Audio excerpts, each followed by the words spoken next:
అన్నారు మా ఊర్లో అమ్మాయి ఇక్కడే ఉంటుంది, ఏదైనా వర్క్ చూసుకుందామని ఇక్కడికొచ్చా. వర్క్ కోసం రావడం బాగానే ఉంది, కానీ హాస్టల్కి రావడమే ఏదోలా ఉంది. ఏ అక్కడున్న వాళ్ళే ఆ కంపు భరించలేకపోతున్నారు, అంటే ఇంకా కొత్త వాళ్ళు కూడా భరించాలా? అయితే బాగోదా? అస్సలు బాగోదు. సర్లే, మేము రూమ్ చూస్తున్నాం, నీకు ఇంట్రెస్ట్ ఉంటే నువ్వు కూడా జాయిన్ అవ్వచ్చు. ఏమంటావు?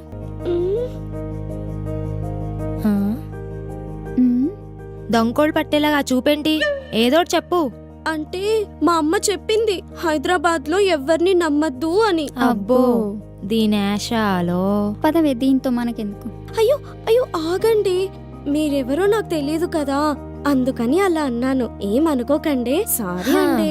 హాస్టల్కి వస్తావుగా, అప్పుడు చూదులే. అవునా అండి? ఓకేనండి. అండి కాదు, కాల్ మీ స్వాతి. మీ నెంబర్ నా దగ్గర లేదు కదండి. నీ మైండ్లో